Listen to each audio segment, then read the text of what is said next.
Evening, everyone. Welcome along to the Rangers Rabbit Women Show, 6:30 on a Monday evening. I'm Brian, the host tonight. I am joined by a stellar cast of Wolf, Demi, and Alan. Wolf, how are we? I was wondering what about worrying that pregnant pause there, Brian. I thought you'd forgotten you were hosting. I know I'm pushing the buttons, but I thought you'd forgotten you were hosting. But yeah, I'm fine. Car sends her apologies. She is in the comments. She's not feeling too well, so we're just going to go with a four ball of the three gents, and then Car and Demi was going to pack a bag for Austria, but Demi's going to put that off till tomorrow and join us because Car's still not feeling too great. Either that or she doesn't want to talk about yesterday, and I can't really blame her for that. But yeah, I'm okay, Brian, I suppose. I mean, it's like it's kind of turned on its head a little bit. Instead of the men annoying me and the women keep me in decent form, the men have kept me in decent form and the women have annoyed me. So yeah, see where we go with this. Yeah, we'll get onto that very shortly. Yeah, Charles, I was caught. It did look as though I was in a precarious situation, but I was waiting for the four faces to come up, and it was nothing. I thought, oh no, have I crashed out or not? But no, all's okay. Demi, how are we? Yeah, I'm all right, thanks. Similar to Dad, when the men got the 3 points at last, it was all celebrations and yas, and then the women's game finished, and the yas were kind of halted a little. Yeah, absolutely. And Alan, how are you? A bit disappointed. No, very disappointed after yesterday, but it started a week off work, so there's at least some ray of sunshine there. Yeah, absolutely. Sorry, but I hope Martin's not listening to this because Alan, he'll have you on absolutely everything if he knows you're off work. So. Oh yeah, that's the worst thing you could have done, Alan. Worst thing you could have done. I've been caught in that trap once or twice, so yeah, just don't say when you're ever on holiday because Martin will be all over you. But of course, we are here to speak about the reaction to Rangers 0, Glasgow City 1. Another defeat against Glasgow City. Wolf, it seems to be the curse that never seems to lift. 4 times I've played them at Ibrox, 3 wins, 3 defeats and a draw, scoring 1 goal thanks to my statistician underneath me on the screen for that information before we went live.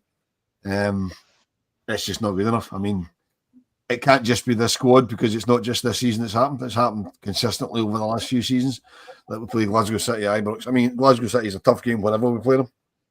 There was the anomaly. There was a game we beat them 5-0 3 or 4 years ago, I seem to recall, around about Christmas time.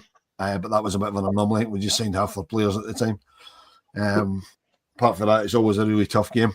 And I mean, I've only got the highlights to go off because obviously I was at Livingston yesterday. But I mean, looking at the highlights, Glasgow City gave their goalkeeper the player of the match for a reason. They were all over that. So that social media today that Lee Gibson got their player of the match. So, you've got to go that extra mile to beat them because they are a good side with good players. And when you've got a good goalkeeper behind you, that's half the battle, isn't it? We know that. You know what I mean? Alan was saying earlier that he didn't think Jenna deserved to kind of be on the losing side yesterday. Again, I've only got the brief highlights to sort of go off. But there's definitely a mentality thing about playing Glasgow City at Ibrox. And quite frankly, we need to stop it. Because, okay, the only way we'll get over that mentality issue is to play them at Ibrox and beat them there. But assuming the league's as tight as the league always is, we need to find a way to beat them at Ibrox or stop playing them at Ibrox. Yeah, it's getting a bit silly now, isn't it? As you say, 4 games, 3 defeats and a draw. So something's got to change. Alan, I mean, from the highlights that that I've seen, I mean, Jenna didn't have much to do, and then all of a sudden, we're hounding their goal, constantly. Their goalie's making save after save. We've had plenty of chances, and we just couldn't seem to get that ball in the back of the net. No, if the highlights don't really show Jenna have much to do, they've done her a disservice because she pulled off 3 absolutely brilliant saves early in the game. I think we looked really shaky in the first sort of 10 minutes and we took control. I think we've talked every week about how easy it has been to just run through our team, but I think we were much more solid in midfield yesterday. That was a sort of a big positive during the game. I think we had the better possession, we had chances, and we're just our execution of the final ball or the shot has just been absolutely terrible yesterday. Yeah, I mean, okay, Demi, I've probably picked that up wrong. I mean, I do remember a couple of one-on-ones for Jenna She made a double save at one point as well. So I think early on I'll concede that I think Glasgow had a couple of chances, but by and large, after that, I don't think there was much more, for Jenna to do. And Katie Wilkinson had, a chance, hit it straight at the goalkeeper. It just seemed to be one of those days where we've come up against another sort of demon performance from a goalkeeper. Yeah, well, I mean, similar to you and Dad, I was at work yesterday, so I've only seen the highlights as well. But yeah, there was I believe it was Abby Harrison. Jenna sort of made a save and then an immediate one straight after, and I believe there was one more. Mia missed a one-on-one with the keeper. She put one just over the bar. Wilco missed one from where you'd normally back Wilco to score from there. But I think both teams. I mean, again, I'm only going by the highlights, but. Both teams they seem to have perfected that long ball in behind defence. I mean, there was one that we're 1-0 down if Jess Pegram doesn't catch her. She knows she's got the pace. She catches up with the player and just kind of has enough presence to make I don't know who it was, but to make the Glasgow City player sort of hit the ball wide. But there was a few times that we sort of played the ball in behind to Mia and they did the same to their striker, whose name I can't remember. Yeah, I mean, Wolf, Graham makes a good point here, doesn't he? The good intentions moving the game to Ibrox, but constantly switching back and forth to Broadwood, and then back to Ibrox, and then back to Broadwood doesn't seem to be helping the girls, does it?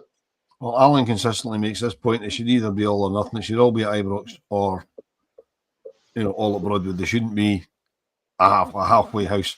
I mean, what a lot of teams do. I mean, it happens in England as well. They've all got their places that they play. Like Arsenal play at Bournemouth. They play a few games. They play a lot of games at Highbury. Liverpool play at St Helens, totally wicked stadium, but they play a few games. They play more than a few games at Anfield. It's just something that seems to happen in a women's game, and it's something we just don't seem to get to grips with. I mean, for all sorts of reasons, Ibrox was a poor choice of venue for yesterday. Not just the fact that we always struggle against Glasgow City there. It's the fact it's a late kick-off, Subway closes at 6, it inhibits the crowd, all that sort of stuff. You know what I mean? But they should be. I mean, last week's game got moved back to Broadwood because the men's game get played at tea time on the Friday or the Saturday. There should be no need for that these days with pitch technology and stuff like that. They should just have stuck it at Ibrox. If they're genuinely serious about playing most games at Ibrox, play most games at Ibrox, unless there's actually a genuine same-day fixture clash. If the men's first team are due to play, because obviously they'll always take priority in the eyes of the club. If they've got to play a fixture because they're playing on a Thursday or it's on TV or whatever, and they have to play on the Sunday and it's at Ibrox, that's fine. The women have to. If they can't move it to the Saturday, which by the way, yesterday's game could quite easily be moved to Saturday to accommodate a better crowd, because two full-time professional teams, game getting played at Ibrox, which we've got jurisdiction over, we can dictate who plays on it when. It's not like Broadwood, you've got to make sure there's a free slot for you. There's no reason that couldn't get played. So I'm not saying it would have changed the outcome of the game, but it certainly get more bums on seats, because looking at the highlights, the crowd wasn't great at all. So yeah, they have to really either see it's Ibrox or it's not Ibrox. I do have it on pretty reliable authority that the club were interested in moving the game to Saturday, which I would have liked, but they're reluctant to have 2 games in 3 days on the pitch, as we saw last week, moving the game to Broadwood. It would have been perfect playing Aberdeen at Ibrox last week, and getting a win under our belts at Ibrox, getting familiar with the space that there is to play on. But it concerns me for no wanting to play Thursday, Saturday on the pitch. It concerns me about the amount of chopping and changing that's going to lead to, and I really don't think it's going to do much good for the players. Certainly the kick-off time's much better next week, but again, clashing with a men's game, it's unfortunate, and it might be petty, but it really annoyed me that yesterday the women at Ibrox and men are playing away. We've got the fan zone open for a non-football event, as they shown in the men's game, that people could have went in and at least seen the first half. But sorry, Al, to play devil's advocate, I didn't know the fan zone was open for a non-football event. You have to assume that was booked months and months and months ago. So there's not really a lot they could do about that if that's already pre-booked. You know what I mean? But I get what you're saying. They really should. I mean, the whole clashing with the men's game, there's no reason that if they don't want to play 2 games in 3 days.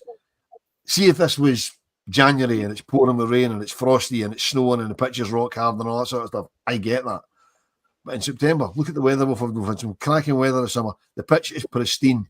These days, they look after me. The pitches in December look as good as they do in August. So I don't really see why they couldn't play 2 games. I get them not wanting to play games in consecutive days on it. But let's be honest, a couple of years ago, we had a game scheduled against Livingston. They got rained off in an absolute monsoon and they played it on the same park on the Sunday. I get it wasn't 2 games in a row, but the pitch took an awful pounder on the Saturday and they still played on it the Sunday. Pitch is a lot better condition now. I just don't get why they can't play Thursday, Saturday. I just don't get it.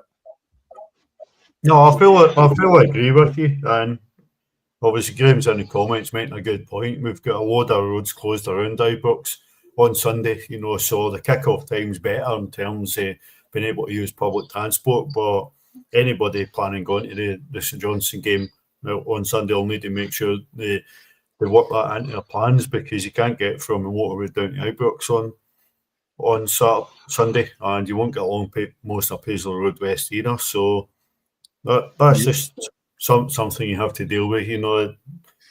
It's part of being in Glasgow. You're going to come up against some of these things, but definitely worth paying attention to if you're planning going.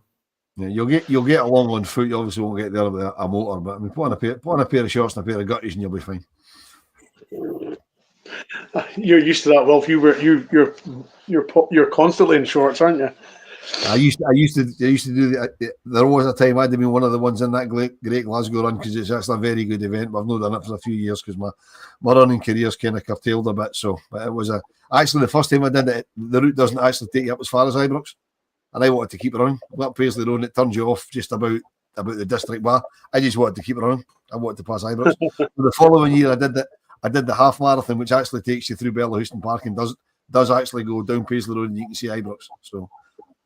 I mean, Demi, what's you've had a hot take on this venue sort of back and forth for a while, haven't you? It's not very good I don't think it's very good for the players that they want to call somewhere home.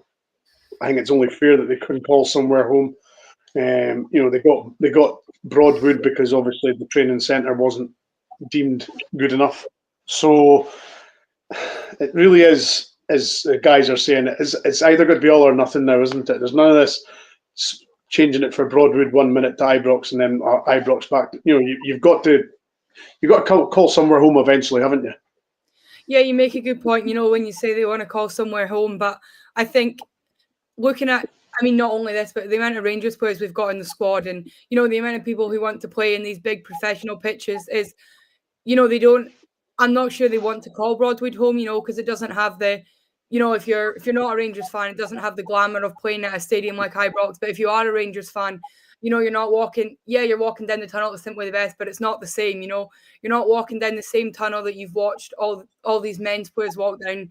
Your whole childhood. So I think the thing is they'll want to play games at Ibrox, and this whole switching and swapping from Broadwood to Ibrox, yes, it doesn't help them, but if they're being told you can't play every game at Ibrox, they'll want to play games at Ibrox. So they're probably quite happy to, be playing at both because they're still getting the opportunity, to play at Ibrox. But yeah, it's not even just, it's not just Glasgow City. I mean, we've played our other friends across the city and a few times at Ibrox. We've played, Hearts at Ibrox, Hibs at Ibrox. It seems to be every time we come up against, any of the sort of full-time teams at Ibrox, it's when we sort of start to struggle. So yeah, I'm not really sure how we find a way around that, but there has to be something, because I don't understand why.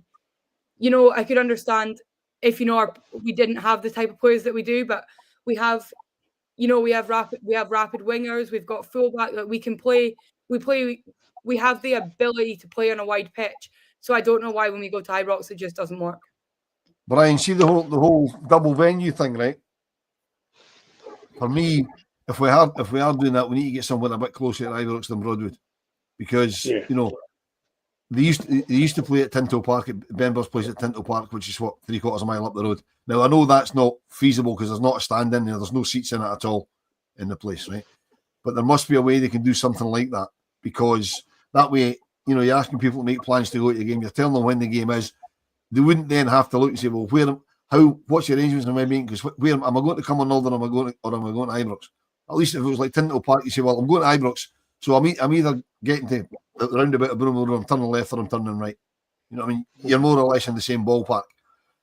It's unfortunate that Tinto Park's not got the facilities that it really needs to have.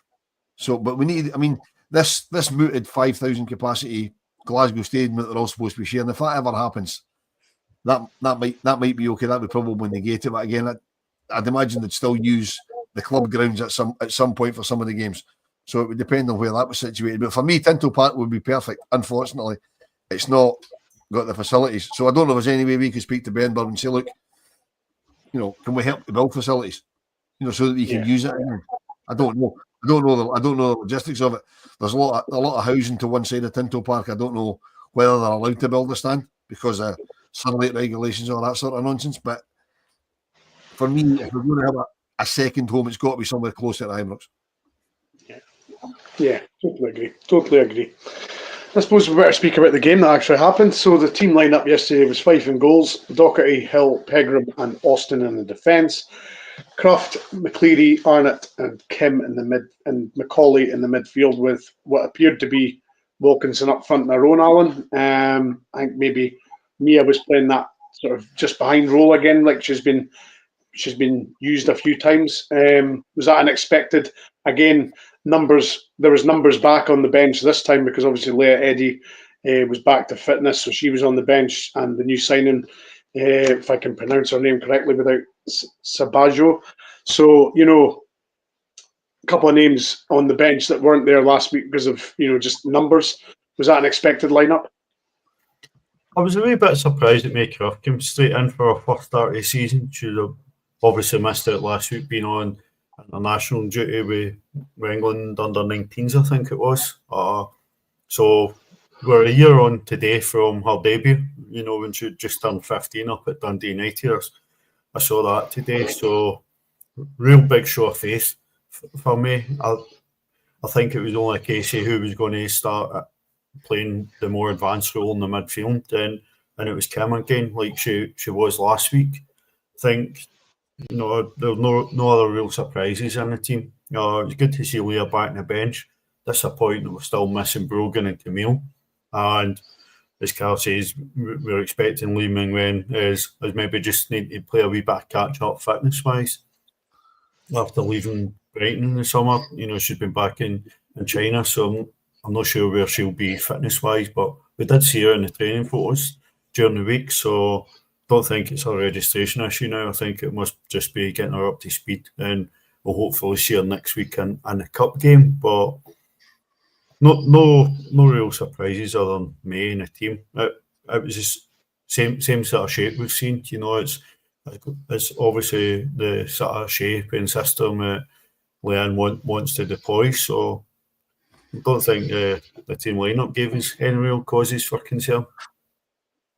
No, not at all. And as we spoke about earlier, Demi, start wasn't particularly great, you know, because we let them in and goal at least twice, and Jenna pulled off a couple of really good saves. So the Ibrox hoodoo was almost there to be seen straight off the bat, wasn't it? Yeah, I don't understand. You know, I don't get why it doesn't work at Ibrox. You know, it's the same team, you know, that we play in other places, and you know, we've beaten them away from home and at Broadwood. So I just don't get it. But yeah, you know, I think I agree. Also, going on that lineup, you know, I think Paul said something in the comments just earlier that, you know, we should be playing with two strikers. I think, you know, we've seen, you know, earlier on in the season where we play two strikers and we've got sort of one a bit deeper in behind. That seems to work a bit better. You know, we're relying a lot on, you know, our wingers because I mean, look, how many times is Mia coming one-on-one with the keeper, you know? We're relying a lot on the wingers to, you know, sort of come centrally and help the one lone striker that you've got. So yeah, I do think that, you know, we need to do some work around that. Absolutely. And well, it was a goalless first half. We as was said earlier, we came into the game in the first half, but no goals to show, no subs at half time. So was that again? The 60th minute is always getting used as a marker now, isn't it? It's always making subs in the 60th minute. So is that another? I mean, is it purely for the fact that the numbers are so low just now that the manager's having to, delay putting on subs because obviously she can't rotate as much as she would like?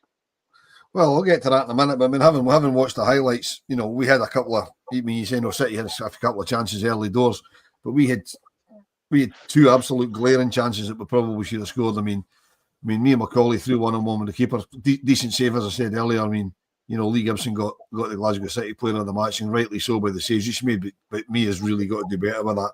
And when Lizzie's hit the keeper with one as well. We're expecting him to put them in the net. I mean, I am personally going to blame Paul for me as missus, because as he says himself, he probably put the kiss of death on her by saying that if she's 1-on-1, you would fancy her. And to be honest, anywhere else, any other game in any other venue, you'd always fancy me a 1-on-1. I don't know what it is, whether it's because it's Ibrox, she tries too hard, or I mean. I don't really know. She's played there often enough that I don't think she gets spooked. The problem we've got with the lineup we've got is that Walco's never scored against Glasgow City.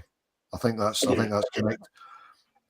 You know what I mean? So we've got a striker that's not got a history of scoring against the opposition, although she's played against them 6, 7, maybe 8 times.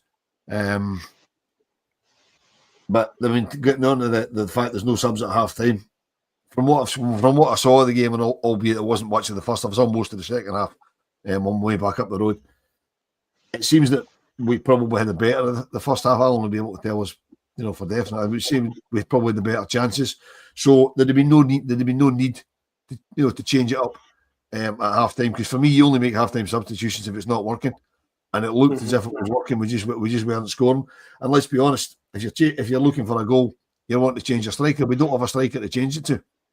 I mean, it's not as if you can say, well, we'll take Walco off and we'll put Rio on because Rio's not here anymore. You know what I mean? Or we'll play the two of them because we don't have that second striker. Well, I would say that, if we played Laura Berry and got the extra movement, we'd have done better in that game, and we'll get to it. But Laura Berry came on as a sub in the 81st minute, which is not getting her any time to impress. And, putting her on wide right isn't good. I wouldn't have expected any subs at half time. I think we were in the ascendancy for a majority of first half. I think all we needed to do was settle down a wee bit and improve our passing, because particularly down the right hand side, Mia and Ailey were making some brilliant runs and just not being found. Their hamstrings will be killing them today after the runs they were making, trying to chase down hospital passes. So with lots of space, we're clearly looking to get a lot of joy down the wings, but the balls in, we're just giving the wingers far too much to do. And even when it was going down the left-hand side, we were asking far, far too much of Lizzie. And then when the wingers are getting the ball, there's no movement in the box. Katie's too static in the middle. There's absolutely nobody hit, and it made it easy for City to clear. I don't think we needed much to change for a second half, but coming out with no changes, the team were playing well enough. We just needed to just improve on the final ball and the execution of passes, and we had the beating of Glasgow City yesterday, and that, I think, is the most frustrating thing. Brian, I must apologise. I'm saying we've not got a striker. Obviously, we've got Laura Berry, as Carl was very quick to point out in the comments. I don't consider her to be a centre forward, though, because she kind of buzzes about a lot coming in from the wide, So to me, Katie Wilkinson's a number 9. That's what she does. Laura Berry's not a number 9, but I'll just stop before I dig the hole a bit bigger for myself. I was ready to say, well, just put the shovel down. Just stop digging. Yeah. Car's actually logging in right now to come on. Give you trouble for that. Yeah, probably. We'll make a 25th minute substitution. I'll go and have my tea. But I mean, Demi, it is frustrating, isn't it? I mean, these games that come, the Glasgow City games, the Hibs games, the Celtic games. There is games where we do have periods of the ball and the game, and have chances. We just don't seem to be able to take advantage of that ascendancy. And then sure as hell, that team that we're playing against go up the park, bam, bam, bam, oof, goal, out of nothing, and then we're on the back foot and we're struggling, and we're getting beat. And it's for me, it's the fact that we're not taking advantage of these periods of being on top and not taking the chances, the gilt edge chances that we're getting. Yeah, it's all very good and all that, being the better team and having the ball for parts of the game, but if you're not going to do it for significant periods of the game, it's not really going to be very much use to you. If you've got 5 minutes of the ball where you're taking 3 shots and then you're doing nothing for half an hour, you've sort of only got yourselves to blame there. So yeah, we need to start the flurries of sort of attacking threats that we're seeing in bits of the game. We need to start seeing that in 90 minutes of the game. You don't win games of football by playing well for 20 minutes sporadically dotted around the 90-minute game that you're playing. So, I think we really need to work on seeing that more often. But yeah, we also need to, work on taking those chances when we get them. You're not going to get, playing against teams like, Glasgow City, Hearts, Hibs, you're not going to get the 30 chances that, you're going to get against Hamilton. You're probably only going to get 3 or 4 chances. So, you need to sort of score them when you get them. Yeah, definitely.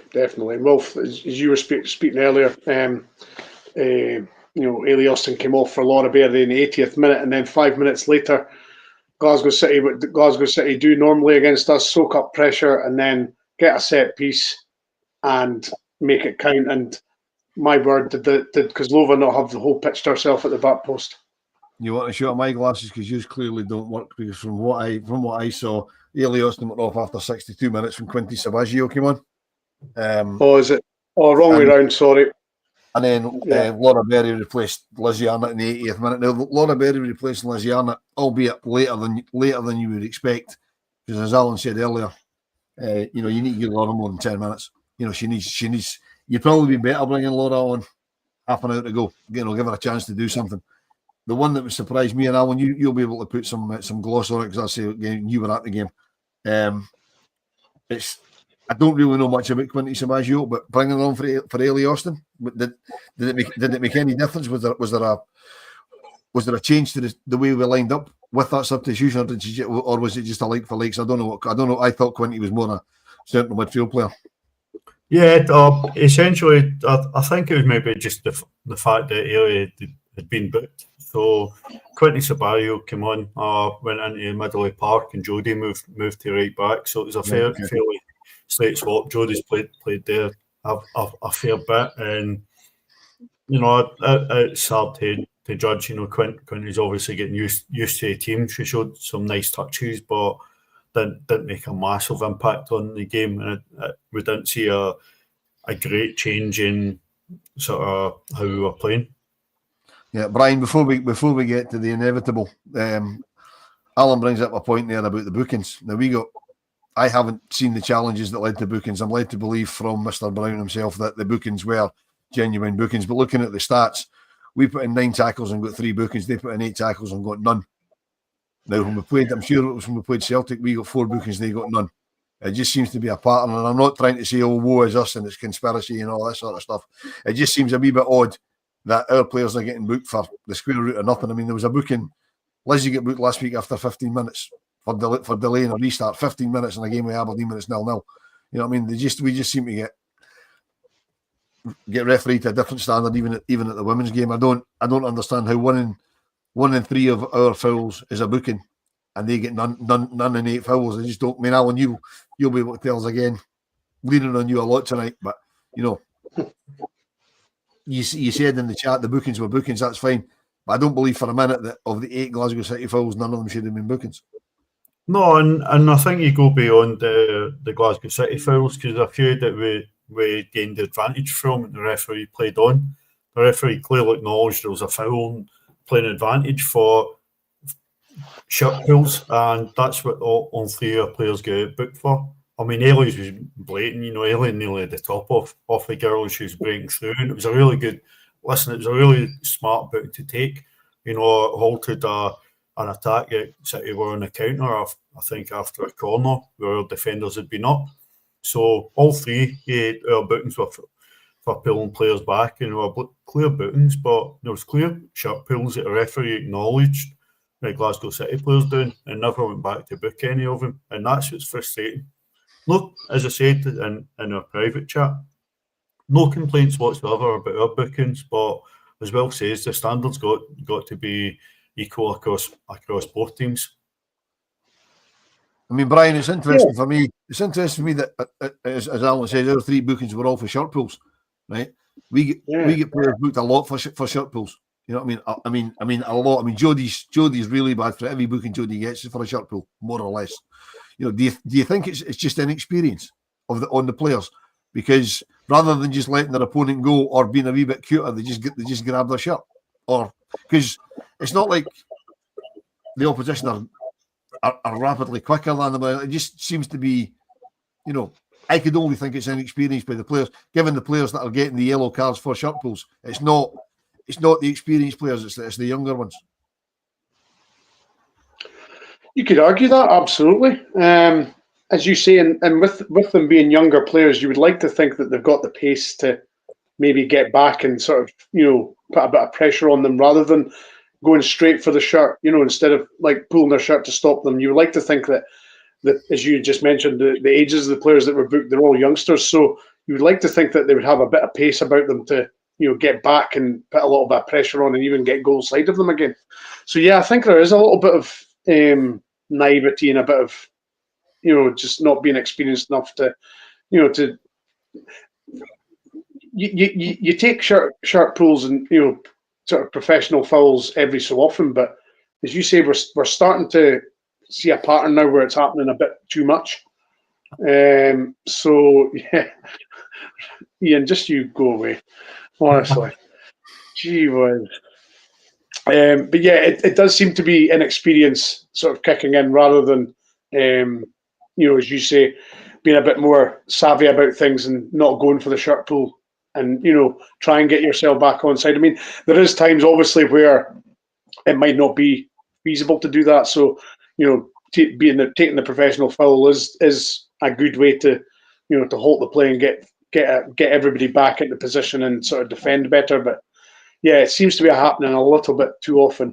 So I'm kind of getting a bit worried that it's always the young ones as well. It's never the older ones that are taking one for the team, as you like to call it. Yeah, I mean that's what concerns me, because obviously Jodie's in a few bookings lately, and she's the squad's thin enough without players getting suspended for doing things like pulling shirts when somebody's running past them 80 yards for goal and stuff like that. Sometimes, as you say, sometimes it's inevitable. You know what I mean? If they're running in on goal, it's a good one to take. You know what I mean? But yeah. Anyway, Brian, the goal. Yes, the goal. I mean, we'll speak to Alan actually because he was there. So, Alan, the goal. I mean, set piece, cross, flicked on, and Kozlova had the whole of the back post herself and stuck it in the back of the net. The easiest of goals. Yeah, and it was so preventable, but so much goes into that goal that I'm always ranting and complaining about. If you watch Rangers at any level, you defend a set piece with 11 players in the box. So we get plenty of bodies back there, and we're still allowing players to be unmarked. And I think it was the second or third contact. Kozlova, it wasn't ball in. Kozlova gets a header or the finish on. There was at least one or two contacts before she got the finish. I think Jenna's unlucky. She's in a decent position. I don't remember thinking at the time that she could have done anything else about it, but really poor when we pack the box so much. But by packing the box so much with everybody back, it allows Glasgow City to have more players in the box to attack it as well.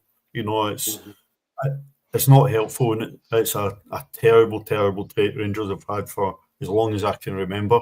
But again, we go back to the sort of lack of depth and options in the squad. You know, that free kick came from quite a tired sort of challenge by Mia, you know, who was probably lucky not to pick up a second booking for it, because the referee clearly told her that's your last one. You know, if Mia had done our foul after that, she would have been gone, possibly suspended for the Hibs game, which is certainly not something we can afford. But again, Mia's really tired by that point. You know, she's ran her guts out, and we've nobody to bring on and give the wingers a rest. We're asking a lot of the wide players. You know, they've obviously got comfort and protection of fullback behind him this year, so we're asking for a lot of running for him up front, and we really need to be rotating him. But we broken out injured. You know, we've not utilised it. Even putting Fallon on for one of the wingers, you know, early on, and doubling up and getting fresh legs. But we need to protect the players. You know, we need to be smart, especially players that have got to put a lot more sort of miles in the legs during the games. So many chances that just contribute to the way that we're playing, the way that we're selecting the team and making the subs. But it's poor defending. You know, it's really disappointing to concede for set pieces, and conceding a game it was probably the best of, but if you don't make the most of it when you're on top in games, you're liable to get punished for it. Alan, do you think we could possibly have brought Fallon on for Mia, because as you say, Mia was clearly tired, and then push Jodie back out onto the wing, taking her back, you know, because she'd gone back to fullback when Ailey went off? Could we possibly have done that? Would that possibly have, you know, freshened up things without making too many personnel changes? Because you see, we broke him out, we don't have the cover on the wing. So could we possibly have done something like that? To be honest, after about an hour, I would have put Fallon on for Lizzie and played her higher up in front of Nick. You know, I think Fallon's aggressive and trying to get forward and get balls into the box and go and win the ball high up the park. So I would have put Fallon on for Lizzie and Laura Berry on for Katie after an hour. That was the changes I wanted to see. Oh. There's a channel that shows some full women's games on YouTube called Women's Soccer Diary. It has the full game from yesterday already. Interesting, you know. I don't generally. I'm not bothered going back to watch it, Ryan. No, I don't generally watch any game back if I know the result of it. I'd usually just kind of watch the highlights. But it's interesting to know, because I could probably have done with watching the whole game back, because I've not seen much of this. And when I was watching the second half yesterday, I hate watching games on my phone, although I did catch most of it. We eventually got out of the car park at Livingston. But to the goal, I mean, Alan's right. I mean, the first contact when the free kick came in last year, a free header, basically level with the penalty spot. I mean, it's bad enough that one Glasgow City player's got a free header, but then she just heads it straight onto the lassie at the back stick, who's got an absolute tap in, because she's free as well. So if the two of them are free, where's all the Rangers players who are packed in the box? Well, what are they doing? You know what I mean? Why aren't they closing the ball down? You know what I mean? Why aren't they attacking the lassie? That's because, you know, I mean, Jess Peregrine's got a bit of height to her. Why is she not, you know, on the lassie that's heading the ball, get a free header inside the box? I don't get it. It was as if, you know, the comment, did they go to sleep? I just don't think they were organised enough for it. I don't know, and I don't suppose it's the first time that City threw a free kick or a corner kick in like that. You know what I mean? Yeah, I mean, Al made a good point, Demi, about, you know, sort of the welfare of the players. You know, we're having to ask an awful lot of these young kids. You know what I mean? And you don't want to burn them out. You don't want to, you know, send them to the well too many times and then injure them and then lose them for even longer. But the problem we've got is numbers are so low that, and obviously with Brogan being out as well, that's heaping more pressure on the younger wingers, isn't it?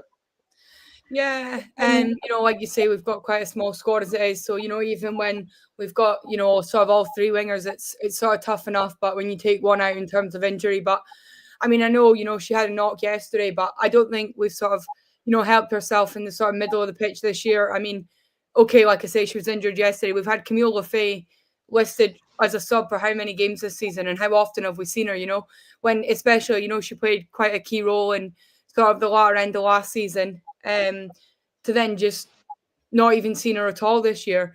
And, I think it's similar with sort of the back line, obviously with Raf and, Leah being out injured. You've not really got much of a choice in your back line. And, Paul's saying, could we have brought Leah Eddy on at the back and put Jodie wide? You've got to assume that, Leah Eddy wasn't fit, because when we played that lot at Hamilton, we spoke to Kathy after the game and she had to come on earlier because Jess Pegnan went off injured, but she said herself that it was planned for her to get 30 minutes, so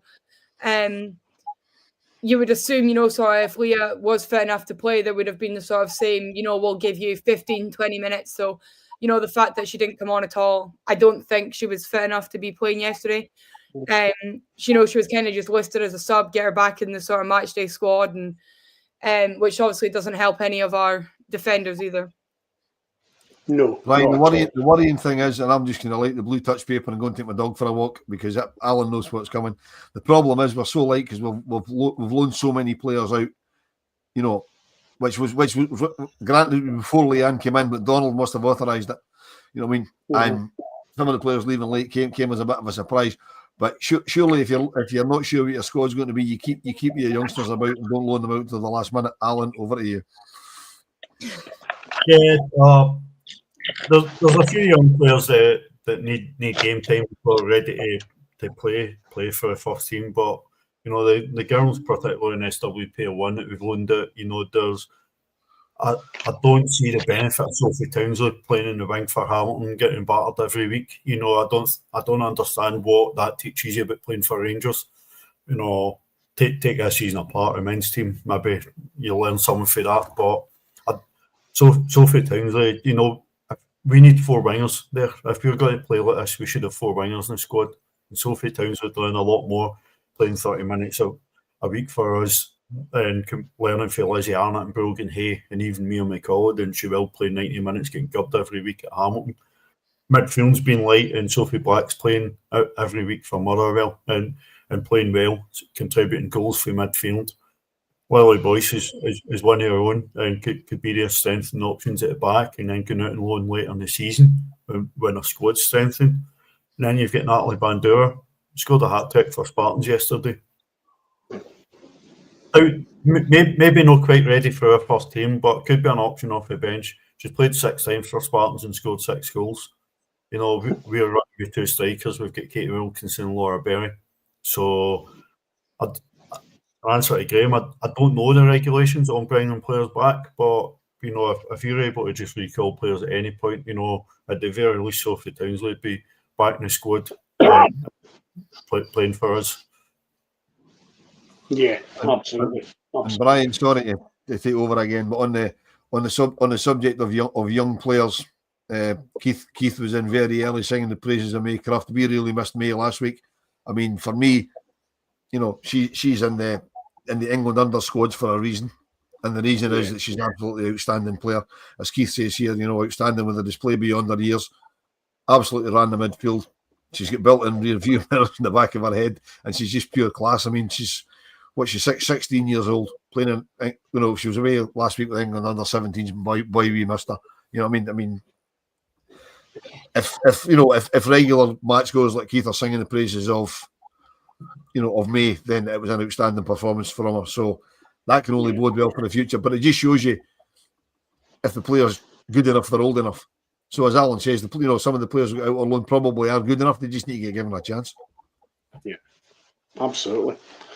Well, folks, it's getting close to the 7:30 schedule with the men's show, so the main pod, so we'll call it a night tonight. But Rangers 0, Glasgow City 1, Montrose 2, Aberdeen 0, Hamilton 0, Hibs 5, Partick 0, Hearts 5, Montrose 0, Celtic 4. So everybody Scotland big scores up, and it leaves Glasgow City top on 18 points, 6 games played. Rangers second, 16.7 played. Celtic the same.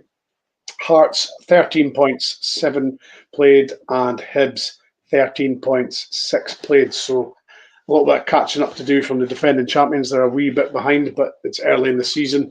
Once they get their Hibs game. actually Glasgow City in that game in hand on Wednesday at Meadowbank. So I think for the benefit of us staying quite close to the top, we are actually looking for Hibs to win. Which will take him level with us and Celtic, but it'll keep Glasgow City only 2 points ahead. But our next league game is away at Hibs. We've played 3 out of the top, other 4 of the top 5 so far this season, and only won 1 game. So our record against the top 5 last year was what cost us the league. So we really, really need to improve on that early doors, because that's no league winning form against our main competitors. Yeah, and that Hibs game's another one they've messed about, because they moved the kick-off time from 4:10 to 1:10. It doesn't. I mean, it's not an encumbrance when it comes to the men's game, because there was the men play on the Saturday at Ibrox. So it's just in fact, no, they don't. It's international weekend, isn't it? They don't play at all. It's an inconvenience for me. That's an inconvenience for Demi, because she's working. She can't go to the game now because they've moved it. But again, at 2 weeks' notice, they moved the kick-off time. You know what I mean? So they haven't moved the venue, but they moved the kick-off time. Okay, they brought it 3 hours further forward. Men's international weekend doesn't really count for much, apart from folk like Demi that can't go there now. But that's the sort of thing that you're up against.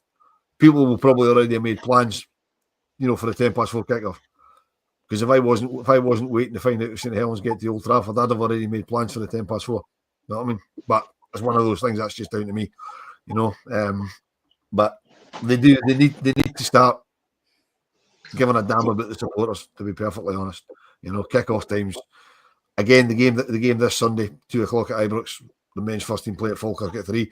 I get there's not a lot of tickets, not a lot of folk can go to the game at Falkirk. However, it's not even picking on Alan's point from earlier. It's not as if they can open the fan zone and say, go to the women's game, then come into the fan zone and watch the men's game, or vice versa, because there's a crossover.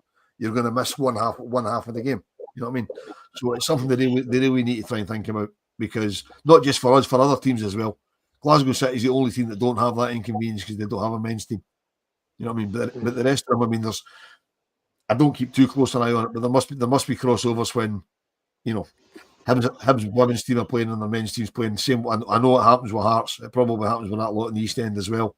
You know what I mean? They're genuinely trying to grow the women's game. You know what I mean? We keep doing this to try and grow the women's game, and it's fairly obvious that they don't actually care. It won't stop us, though, Will. It won't stop us from trying. It certainly won't stop us. No, absolutely not. Absolutely not. We'll still battle away and hopefully get the numbers up. But we'll be here every Monday night at 6:30, and we'll be here next Monday night at 6:30 to go over the Hibs Rangers game, which is at 1:10, I believe, is it? Wrong. No, we're confusing you talking about 2 games, Brian, and that's unfair of us. So listen, our apologies, but next Monday we'll talk about the Sky Sports Cup campaign starting for us. Games at Ibrox against St Johnstone, 1:00 kick-off, and hopefully see as many people as can make it there. And it gives us a chance to run over to Loudon or somewhere close by and watch the men's game, which I think is on telly somewhere. Yeah, can we just edit out my 5 minutes? My 5-minute ranks. I thought the women's game was a 2:00 kick-off, so there's not really a crossover. I thought there was a crossover, but there isn't. So at least on Sunday, they can open the fan zone and they can show the Falkirk Rangers game that starts at 3 after the women's game. So they've got that one right.